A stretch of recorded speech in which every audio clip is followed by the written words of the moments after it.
Bonjour, je m'appelle Pascal Graff, j'ai 58 ans. Je suis commerçant dans mon village. J'ai exercé durant les 6 années qui viennent de s'écouler mon premier mandat avec René Bouchard et en tant que premier adjoint attaché au service urbanisme de la commune. Fort de ces 6 années passées, j'ai pu m'apercevoir de la pression foncière toujours plus forte sur notre territoire et des enjeux financiers qui en découlent.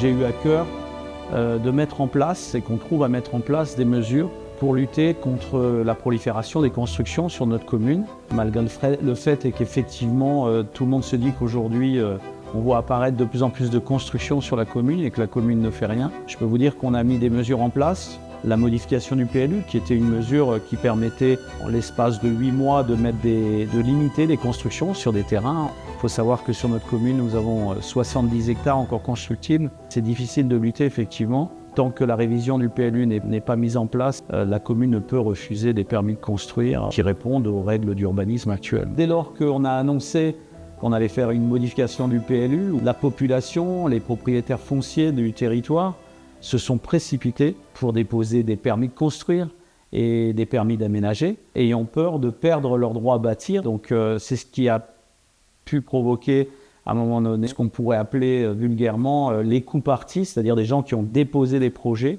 et des permis d'aménager avec possibilité de construire dans les 5 ans qui suivent. Ce que nous souhaiterions mettre en place sur la commune, c'est surtout de finaliser la révision du PLU, puisque c'est une mesure qui prend beaucoup de temps.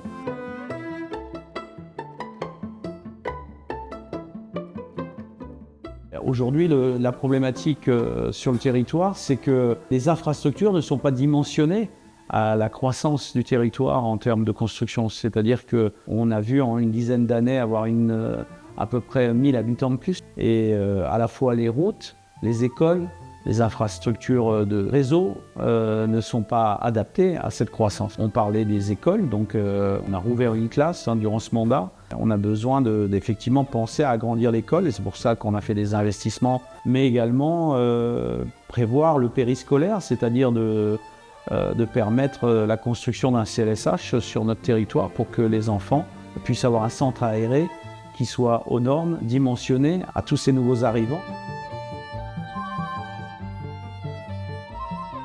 Je pense que ce qui est important à savoir pour les Bagnolais, c'est qu'aujourd'hui, toute commune et surtout nos communes proches du littoral sont fortement exposées aux enjeux économiques du territoire et aux pressions foncières. Méfions-nous effectivement des sollicitations de toutes parts, de gens qui ont des intérêts financiers à voir apparaître tout un tas de zones constructibles sur notre territoire. Sans qu'au niveau des installations, une petite commune rurale comme la nôtre ne puisse s'y adapter dans un délai aussi court.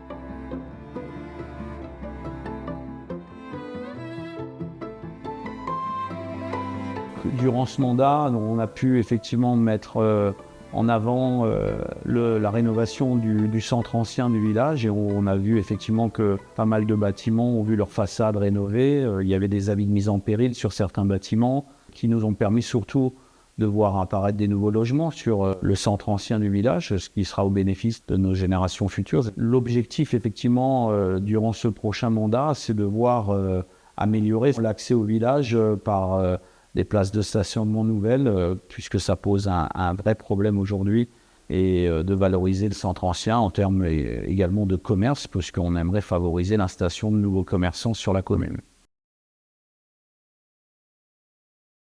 Alors nous avons initié 2 études hydrauliques sur la commune dans des secteurs soumis aux risques importants, inondations. Et ces 2 études hydrauliques nous ont permis effectivement de pouvoir calibrer l'urbanisme et de savoir quelles mesures prendre pour demain.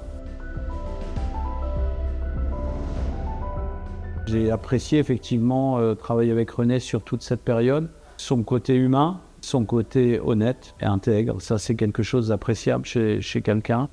Et de comprendre l'autre et de se mettre à la hauteur de tout un chacun pour comprendre les enjeux et les préoccupations que peuvent avoir les habitants de Bagnoles. Et je pense que c'est la personne qui correspond parfaitement à un territoire rural comme le nôtre. Et il faut laisser le temps à la commune de s'adapter aux nouveaux enjeux.